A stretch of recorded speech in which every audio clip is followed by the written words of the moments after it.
Hello friends, and welcome back. Today in my mug I have 7-Up. Not coffee, not tea, just 7-Up. There's no rules. Today we're going to go over some fruit tree basics and the different types of fruit trees in Stardew Valley. There are 8 fruit trees in total. There is 6 that you can buy from Pierre and 2 that you can buy from the island trader on Ginger Island. In spring, there is an apricot tree and a cherry tree. In summer, there is an orange tree and a peach tree that you can buy from Pierre, and also the banana and the mango trees that you can get from the Ginger Island trader. In the fall, there is an apple tree and a pomegranate tree. Fruit trees will take 28 days to fully mature and produce fruit, which is 1 whole season in Stardew. So if you plant a sapling and it does not bear any fruit right away, don't worry. You may not get fruit until the following season next year. After the fruit tree reaches maturity, it will produce 1 fruit per day. Fruit can accumulate for up to 3 days before you need to harvest it. You do not need to water your fruit trees in order for them to grow. Fruit trees do not die in winter, although they may look a little sad and bare, but do not chop them down. Saplings can grow in any season, but they will only bear fruit in their designated season. So if you want to make sure that you have apples daily in the fall, you can plant an apple sapling if you can buy one. In summer, let it grow throughout the summer, and then once fall comes around, it will produce 1 apple per day. One thing to note is that tree fertilizer does not work on fruit trees. You do have to wait and be patient for the fruit tree to grow for the full 28 days of its growing period. You also do not need to till or prepare the soil like you would for different crops. Saplings can be placed in untilled soil. When you are planting your fruit tree, just like any other tree, it must have clear space all the way around the tree, or else it will not mature. The fruit tree will be the center of a 3x3 area, and the outer squares must not have anything in the way. This means pathways, fiber, stone, pieces of wood, etc. This 3x3 planting area also cannot overlap other tree areas. This area must remain clear while the sapling develops. If something spawns to it overnight, like stone or wood, you'll see a message the next morning telling you that your fruit tree could not grow overnight. Clear the area and it will allow the sapling to continue to grow. Once your fruit tree has fully grown, however, you may put pathways or other objects directly next to the tree. This will not slow down fruit production and is commonly done by players on Ginger Island. I personally have tiles that lead directly up next to my fruit trees on Ginger Island, as debris like fiber grow very quickly on the island, and putting down pathways helps to keep it clear. You can also grow trees in your greenhouse. You can grow them in the little dirt plot in the center, but I recommend planting them around the edges of the greenhouse. This saves space for you to plant other crops in the center soil plot. Fruit trees in the greenhouse and on Ginger Island will produce fruit every day, regardless of the season, once they have reached maturity. So what happens if you want to move or get rid of a fruit tree? You can chop them down, but you will have to replant them and wait for them to grow and mature again. When you chop down a fruit tree, depending on its maturity level, it will give you wood and also the sapling of that tree. Depending on the stage of the growth of your tree, you can get different qualities of saplings which may grow faster. A silver sapling will grow twice as fast, a gold sapling will grow 3 times as fast, and an iridium sapling will grow 5 times as fast. Let's talk about the different fruit trees that are available. Spring fruit trees are the apricot tree and the cherry tree.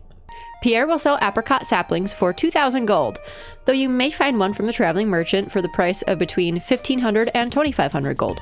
Apricots are needed for the artisan bundle, the fruit salad recipe, and are used during the fresh fruit quest. A cherry sapling can be bought from Pierre for 3,400 gold, or sometimes you can find it on the traveling cart for 2,550 to 4,250 gold. Cherries are also needed for the artisan bundle. Now let's talk summer trees as well as Ginger Island trees. The summer trees are an orange tree and a peach tree. An orange sapling can be bought from Pierre for 4,000 gold, or sometimes it is found on the traveling cart for 3,000 to 5,000 gold. Oranges are needed for the artisan bundle and are a loved gift for Gus. Peach saplings can be bought from Pierre for 6,000 gold and sometimes found in the traveling cart for 4,500 to 7,500 gold. Peaches are needed for the artisan bundle and are a loved gift by Robin. The Ginger Island trees are the banana tree and the mango tree. A banana sapling can be obtained from the island trader for 5 dragon's teeth. Bananas are used for crafting the island obelisk and for the banana pudding recipe. A mango sapling can be bought from the island trader for 75 mussels. Mangoes are a loved gift by Leo and are needed for crafting mango sticky rice. Next up is fall trees. The fall trees are apple trees and pomegranate trees.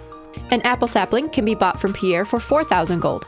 Sometimes it can be found from the traveling merchant's cart for 3,000 to 5,000 gold. Apples are needed for the artisan bundle, the fodder bundle, and are used in the crafting recipe for cranberry candy. A pomegranate sapling can be bought from Pierre for 6,000 gold and is sometimes found on the traveling cart for 4,500 to 7,500 gold. Pomegranate is needed for the artisan bundle, the enchanter's bundle, and is a loved gift by Elliot. If you purchase all of the trees from Pierre, it will cost you a total of 25,400 gold. As your tree grows over the years, the fruit it produces will increase in quality. Fruit trees will increase by 1 star of quality each year. So, after 1 year of bearing fruit, it will produce silver quality fruit. After 2 years, gold quality, and after 3 years, iridium quality. The higher quality your fruit, the more money you will receive for them. Fruit trees will produce fruit regardless of the weather conditions. However, they can be struck by lightning and thunderstorms. This will cause your tree to look blackened and burnt, and it will be smoky. However, instead of producing fruit, it will produce coal. But do not chop down your tree if this happens. After 4 days, your tree will return back to normal. Having numerous lightning rods on your farm can help prevent this. So what can we do now with all of this fruit? Well, other than bundles and recipes and favorite gifts that were listed above, you can use fruit to make different artisan goods. You can place fruit in a keg to make different types of wine. You can also place it in a preserve jar to make different types of jellies and jams. Artisan goods, in general, will have higher sale prices than their base product. Wines can also be aged in casks to increase their sale price and quality even further. And now with the 1.6 update, you can also dehydrate your fruit. It requires 5 of the same quality type of fruit, but it takes only 1 day of processing time to get dehydrated fruit. I personally have an area on my main farm where I keep many presses and artisan goods for different craftables. I also have an area in my house where I keep multiple dehydrators in a chest full of fruit. On my Ginger Island farm, I have numerous kegs to produce wine. There is many ways in Stardew to set up and have different layouts and different products for your fruit trees. I have a small area on my main farm that I like to refer to as my orchard. And all of my trees are evenly spaced out, and then there's like a little tea table in the center. I also have fruit trees lining the sides of my greenhouse. On my Ginger Island farm, I have a similar little orchard setup area where I keep the trees near my crops.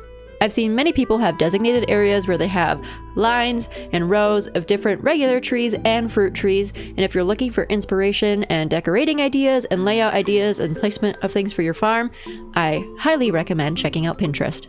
There is tons of ideas for different types of farm layouts on there. But there you have it. There is the basics of fruit trees, planting them, their fruit, how to use it, and so forth in Stardew Valley. If you have any questions, feel free to leave them in the comments below. If you found this video helpful, please be sure to like, comment, and subscribe. Keep up with me on all of my social media channels. I'm the Anime Athlete everywhere. TikTok, Instagram, Blue Sky, you name it. Get behind the scenes content, early access to videos and more on my Patreon, and come play cozy games like Stardew Valley with me live on Twitch and also now on YouTube. Thank you so much for watching. Have a good rest of your night.